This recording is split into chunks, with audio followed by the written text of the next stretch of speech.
तो ये विजिट चलती रहेंगी। ये विजिट तो सिर्फ कार्यकर्ताओं का जो सक्रियता है उसको जांचने के लिए और चुनावी तैयारी कैसे और उनको मजबूत करनी है, क्योंकि प्रभारी कई जगह जो है घोषित किए गए हैं। 45 प्रभारी भी आजाद समाज पार्टी ने अपनी तैयारी के आधार पर घोषित कर दिए हैं और उनमें भी बहुजन समाज के सभी लोगों को मौका दिया उसको जांचने परखने के लिए, क्योंकि आगरा तो आप ये समझिए कि ये बहुजन समाज का किला है। हालांकि आगरा फेमस तो ताजमहल के नाम से है, लेकिन एक समय ऐसा भी था कि बहुजन समाज के लोगों की सबसे बड़ी शक्ति आगरा में थी और संख्या भी बहुत विशाल का है। भाई शहर शहर में जो है बहुजन समाज जो है वो 90% के करीब रोजगार भी है, व्यापार भी है। अब ये लड़ाई आगे बढ़े और वो अपनी राजनीतिक शक्तियां बना ले, इसकी तरफ हम लोग फोकस कर। बड़ा आंदोलन देश में आरक्षण को लेकर चल रहा है, रिफॉर्म को लेकर तो आपकी हमारी देखने को मिल रही है। हमारे यहाँ तो सीधी बात हम ये कहते हैं कि देश की लोकशाही जो की जो व्यवस्था है उसमें किसी को भी अगर कोई बात से नाराजगी है तो आप पे अवसर आता है जिससे नाराजगी के खिलाफ वोट करो। और अगर कोई चाहता है कि इस तरह का कोई कानून बन जाए और आंदोलन से काम नहीं चल रहा तो अपनी दल बना ले, दल बना के लोकसभा विधानसभा में आ जाए।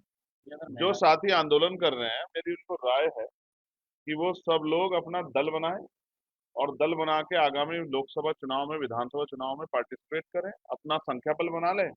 उनका बहुमत हो जाएगा, बहुमत बना के वो कोई भी कानून पास कर सकते हैं। छात्रों के आंदोलन के बाद छात्रों के आंदोलन के बाद जिन्होंने अब बीजेपी और आरएसएस जयललिता और जयललिता के साथ सीधा संवाद कर रही है। 14 से 25 वर्ष की जो ये युवा है ये बहुत सेंसिटिव मामला है जो आप कह रहे हैं, युवा वाला वो भी है, लेकिन पहले इसकी गंभीरता को भी समझना पड़ेगा। आप ये समझिए जो लोग आज विरोध कर रहे हैं उन्होंने कभी कुछ दिया नहीं। ये तो संवैधानिक व्यवस्था नहीं होती तो आप ये जो चुनावी भाईचारा इसको भी नहीं निभा पाते। और मैं आपको जो बात अब कहने वाला हूँ, आपने बीजेपी का जिक्र किया, उप मुख्यमंत्री का जिक्र किया, ये पूरे आंदोलन के पीछे ही कुछ ऐसी ताकतें हैं जो जातिगत जनगणना और उसके आर्थिक आंकड़ों से डरी हुई, जिनको लगता है कि जातिगत गणना अगर होगी, उसके आंकड़े जारी होंगे तो बहुत सारे लोगों के जो झूठे भ्रम फैलाएंगे टूट जाएंगे। लेकिन इसमें जो दूसरा जवाब है मेरा वो इनके सवाल से जुड़ता है। शिक्षा, पेपर लीक, रोजगार जैसे मुद्दों पे नौजवान इकट्ठा हुआ था और जब नौजवान इकट्ठा हुआ तो सरकार ने दिमाग लगाया कि इनको कैसे तोड़ा जाए। नौकरियां सरकार दे नहीं रही है, अवसर दे नहीं रही है और तमाम तरह की जो है आवश्यकता की पूर्ति नहीं कर रही है। अच्छे स्कूल नहीं है, अच्छे कॉलेज यूनिवर्सिटियां नहीं है, अच्छे सड़क नहीं है। मैं एतमादपुर गया था, गारा हो रहा है गोडे गोडे। तो मैं ये बात आपको इसलिए बताऊं, सरकार को लगा और उन ताकतों को जिनका मैं जिक्र कर रहा हूँ, जो संगठन बने हुए हैं, जो अपने आप को राष्ट्रभक्त संगठन कहते हैं, उन्होंने दिमाग लगाया कि इस एकता को कैसे तोड़ा जाए। तो उनमें से कुछ लोगों को चिन्हित करके ये आरक्षण वाले मुद्दे पर आगे कर दिया कि जो युवाओं की एकता बनी थी देश के विभिन्न इंपोर्टेंट मुद्दों पे आवाज उठाने की, संघर्ष करने की, वो मुद्दे पीछे छूट जाए। लेकिन हम ऐसा नहीं होने देंगे। मैं फिर आपसे कह रहा हूँ, छात्रों के भविष्य के साथ किसी भी तरह की खिलवाड़ बर्दाश्त की नहीं जाएगी। आपको याद होगा और आप रिसर्च कर लेना, भीम आर्मी का जो जन्म है, उसकी जो पहचान है देश दुनिया में, वो भीम आर्मी पाठशाला से थी। और पाठशाला हम लोग क्यों चला रहे थे? जब आप पाठशाला के बारे में जानेंगे तो ये भी जानेंगे क्यों चला रहे थे, क्योंकि सरकारी सिस्टम, सरकारी स्कूलों की हालात बहुत खराब है, जर्जर है, टीचर नहीं है, पर्याप्त टीचर नहीं है, बिल्डिंग अच्छी नहीं है, स्वास्थ्य सेवाएं नहीं है, सुविधाएं नहीं है, किताबें समय पे नहीं मिल रही है, शौचालय नहीं है, पेयजल पेयजल पदार्थ यानी कि पानी और आवश्यक सुविधाएं नहीं है, अच्छी शिक्षा नहीं मिल रही। इसलिए हमने पाठशालाएं चलाई कि हम अपने बच्चों को पढ़ा सकें, उनकी नींव मजबूत कर सकें।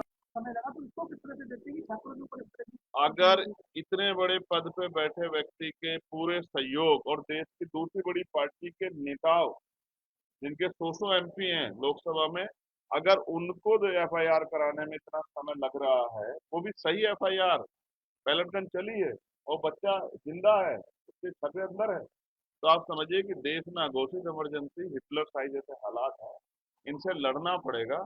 हम तो बहुत दिनों से लड़ रहे हैं, लेकिन जब आप संघर्ष करने जाते हैं तो बहुत सारे विपक्ष के लोग ही कहते हैं कि भाई ये तो ऐसे ही संघर्ष कर रहे हैं, सरकार ऐसे थोड़ा ही मानती है, झुकाना पड़ता है, मुकाबला करना पड़ता है। महंगाई की अगर मैं बात करूँ तो गन्ना किसानों को हम हमेशा कहते हैं कि जो कॉपर, लेकिन आज की डेट में चीनी जो है वो 70 के आसपास पहुंच चुकी है। किसानों को मिल रहा है? नहीं। इसका जवाब मैं आपको देता हूँ दो चीजों में। किसानों के गन्ने का दाम बहुत बड़े पैमाने पे नहीं बढ़ा, लेकिन चीनी के मूल्य बढ़ गए। मैंने 3 दिन पहले हमारे यहाँ भिलाई मिल है उनको बुलाया, क्योंकि उन्होंने 25% पैसा रोका हुआ किसानों का। अब आप समझिए, मिलों को फायदा होगा, व्यापारियों को फायदा होगा, लेकिन किसानों को फायदा नहीं होगा। किसानों के गन्ने के मूल्य में कब बढ़ोतरी होगी? और वो किसानों का दर्द क्या है जानना चाहते हैं? आगरा में हम लोग खड़े हैं, यही एक जगह है ग्रेटर आगरा के नाम से जो डेवलपमेंट का कार्यक्रम चल रहा है, 1,000 रुपए प्रति स्क्वायर मीटर उनसे जमीनें ली गई, और 33,000 प्रति स्क्वायर मीटर के हिसाब से आगे दी जा रही है। यानी कि मुनाफा कर कमा रहे हैं आप लोग 32,000 स्क्वायर फीट एक उस पे मीटर पे, स्क्वायर मीटर पे। और किसानों को क्या दिया? 1,000 रुपए प्रति स्क्वायर मीटर। तो आप तो किसानों को लूटने वाले लोग हो। आप किसानों के हमदर्द थोड़ा ही, आप तो किसानों के, मुझे लगता है आने वाले कल में उनकी खाल, उनकी हड्डियां, उनकी आंतें भी आप जो है, उनकी किडनी गुर्दे भी आप लेकिन लोगे सर, उनसे। सरकार लगातार कह रही है कि चीनी उत्तर प्रदेश में पर्याप्त है, उसके बाद भी दाम बढ़ रहे हैं। चीनी से व्यापारियों का और पूंजीपतियों का भला हो रहा है, मिल वालों का, लेकिन जनता का मुंह तो कड़वा हो रहा अभी है। अभी बढ़ती महंगाई में ऊपर से सुबह की चाय भी इन्होंने कड़वी कर दी। अब जनता इनको भी 2027 में सबक सिखा देगी। कोई भी पत्रकार को बाकायदा पीएसए ने लेटर जारी किया। इस आदेश के बाद आपको कैसा लगा? क्या लगता है कि सरकार डर रही है? नहीं नहीं, आप खुद सोचो, लोकतंत्र के चौथे स्तंभ को सोचना चाहिए। कैसा महसूस हुआ कि आप भी नहीं जा सकते? आप तो राजनीति नहीं करते ना। आप समझो मेरी बात को। सरकार अपनी जो खराब व्यवस्थाएं हैं, खराब स्कूल हैं, उनके पीछे, इस ऑर्डर के पीछे छिपना चाहती है। सरकार अपनी नाकामियों के पीछे ऑर्डर लाके, पेपर लाके छिपना चाहती है, छिप नहीं पाएगी। आपको रोक देंगे, आम लोगों को रोक देंगे, जनप्रतिनिधियों को कैसे रोकेंगे? हम जा जाके जगह जगह आवाज उठाएंगे, स्कूल अच्छे करो, इस मांग को कुछ उठाएंगे। और आप जानते हैं, मैं ही आपके आगरा में कह रहा था, कक्षा 1 से 12 तक एजुकेशन फ्री होनी चाहिए, क्वालिटी एजुकेशन मिलनी चाहिए हर बच्चे को, ये उसका अधिकार है। आरटीई के जरिए जो अवसर मिल रहे थे, उनको खत्म कर दिया आपने। आपने उसमें नया क्लोज पिछली बार डाल दिया कि आपको आपके ग्राम पंचायत में ही वो करना पड़ेगा, तो बहुत सारे बच्चों के अवसर छीन लिया आपने। साथ साथ मैं गया था कस्तूरबा गांधी विद्यालय, वहां के टीचर्स जो, मैं धन्यवाद करूंगा अपनी बहनों का, जिस तरह से वो उन बच्चों के जीवन को संवार रहे। लेकिन वेतन क्या मिल रहा है?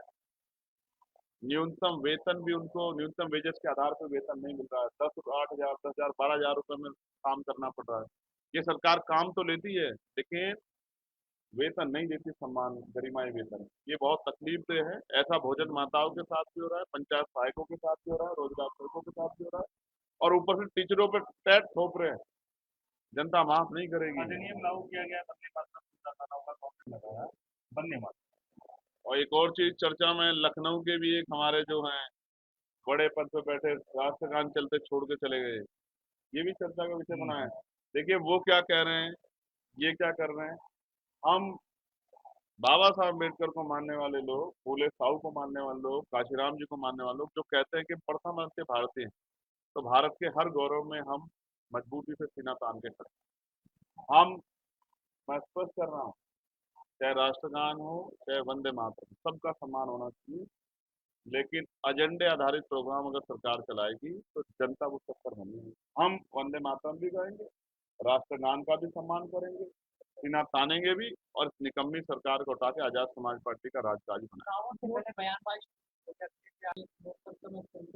अगर आप इस तरह की भाषा का प्रयोग करोगे तो फिर आप ही जो उत्तरदायित्व हो जाओगे, जनता आपसे जवाब मांगे। लेकिन कई बीजेपी के नेताओं ने इस तरह की अपनी भाषा संसद में इस्तेमाल की है मुस्लिम समुदाय। आप इनको अच्छा मानते हैं? आप मानते हैं भारतीय जनता पार्टी के लोग अच्छे हैं? ये इनकी भाषा अच्छी है? ये अगर अच्छे होते तो फिर 400 कह के 240 पे कह रहे थे। ये तो किनारे से बच गए, विपक्ष ने बचा लिए इनको। अगर हम उधर होते तो ये 180 से भी नीचे आ जाते, और आज सरकार बदली भी होती, प्राइम मिनिस्टर कोई और होते, होम मिनिस्टर कोई और होते, डिफेंस मिनिस्टर कोई और होते, और हो सकता है कि हमारी पार्टी से भी एजुकेशन मिनिस्टर होते, ये हेल्थ मिनिस्टर होते, तो इस देश के हालात बदलते।